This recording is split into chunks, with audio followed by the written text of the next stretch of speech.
பல படங்கள்ல நல்ல கதாபாத்திரங்களை ஏற்று நடிச்சிட்டு இருக்கக்கூடிய சிறப்பு விருந்தினர் நடிகர் அபி சரவணன் அவர்களை பேச அழைக்கிறோம்.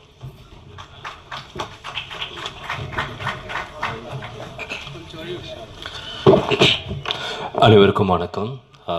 இப்போ சமீபத்தில் ஒரு பாடல் அரங்கு அதிரட்டுமே விசில் பார்க்கட்டுமேன்ற மாதிரி இந்த திரையரங்கு நிறைஞ்ச ஒரு இடத்த பார்க்கப்ப ரொம்ப மனசுக்கு சந்தோஷமாக இருக்குது. அண்ட் வள்ளுவன் குழுக்கு வந்து என்னுடைய வாழ்த்துக்கள். வள்ளுவன் வந்து படமாக தயாரிப்பு வந்து நான் உள்ளே வந்தேன். ஸோ டைரக்டர் சங்கர் சாரதி நிறைய ஸ்ட்ரகிளுக்கு அப்புறம் வந்து இந்த ஒவ்வொரு படத்தில் வந்து நிறைய விஷயத்த ஃபேஸ் பண்ணி ஒவ்வொன்றா பார்த்து சேர்த்தாரு. சங்கர் சார், ஐ கெஸ் நீங்கள் ஆசைப்பட்டது நடந்துச்சுன்னு நினைக்கிறேன். ட்ரெய்லர் பார்க்குறப்போ ரொம்ப ஃபுல்ஃபில்லாக இருந்தது. அதுக்கப்புறம் இந்த படத்தில் இருக்கக்கூடிய டெக்னீஷியன்ஸ் எல்லாமே முக்கியமாக சொல்லணும். கேமராமேன் சுரேஷ் பாலு ரொம்ப அமைதியாக இருப்பார். மியூசிக் ரைடர் அஸ்வத் கூட நான் வரப்போ தான் பேசிகிட்டு இருந்தேன். அவ்வளோ விஷயம் பட்டு ரொம்ப சிம்பிளாக இருக்கார். ரொம்ப நல்லா இருந்தது சார். பர்டிகுலராக அந்த லாஸ்ட் சாங் எனக்கு ரொம்ப பிடிச்சிருந்தது. அப்புறம் எடிட்டிங் ரொம்ப நல்லா இருந்தது.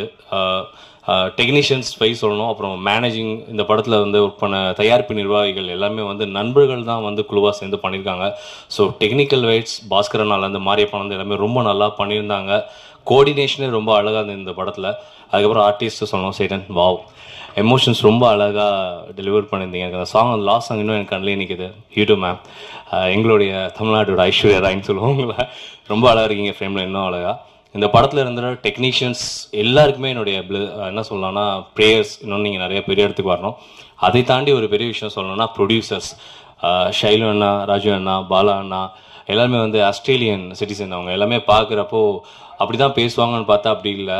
ரொம்ப சிம்பிளாக கலோக்கியலாக அந்த இப்போ எப்படி பேசினாரோ அது மாதிரி தான் இப்போ லைவாக இருப்பாங்க. பாலாவாக இருக்கட்டும், ஷைலு அண்ணா, ராஜு அண்ணா, அவங்க ப்ரொடக்ஷன் ஹவுஸில் போனாலே அவ்வளோ பாசிட்டிவாக இருக்கும். இப்போது பாலாண்ணா வந்தோடனே ஒரு வார்த்தை சொன்னார், இந்த படத்தை எடுத்தவங்களுக்கும் சாப்பாடு போட்டவங்களுக்கும் நன்றி அப்படின்னு. அது உள்ளே இருந்து வந்தது. ஏன்னா ஆக்சுவலாக வந்து ப்ரொடக்ஷன், அவங்களோட ப்ரொடக்ஷன் அந்தளவு இருந்தது. எல்லோரும் யார் வேணால் வந்தாலும் என்ஜாய் பண்ணி சாப்பிடணும் எல்லான்ற அதை தான் திருப்பி சொல்லிட்டே இருப்பார். படம் நீங்கள் எப்படி எடுங்க சங்கர், பிரச்சனை இல்லை, வந்தவங்களாம் நல்லா சாப்பிடணும், என்ஜாய் பண்ணணும். மெயினாக வந்து சம்பளம் கரெக்டாக ஆன் டைமுக்கு போகணும். ஒரு ப்ரொடக்ஷன் எனக்கு நல்லா தெரியும். ஷைலண்ணா, தேங்க்ஸ் ஃபார் தட். எல்லாருக்கும் கரெக்ட் டைமில் பேமெண்ட் ரிலீஸ் ஆகிட்டே இருந்தது. அது ரொம்ப சந்தோஷமாக இருந்தது பார்க்குறதுக்கு. தேங்க்யூ. இந்த படத்தில் ஒர்க் பண்ண எனக்கு சான்ஸ் கிடச்சி மிஸ் ஆயிடுச்சுன்னு என்னன்னு தெரியல. எனிவே அடுத்தடுத்து அவங்களோட ப்ரொடக்ஷனில் ஒர்க் பண்ண வாய்ப்புகள் இருக்குன்னு நம்புகிறேன். வந்திருக்க கெஸ்ட் எல்லாருக்கும் நன்றி. இந்த அரங்குக்கு வந்திருந்த எல்லாருக்கும் நன்றி.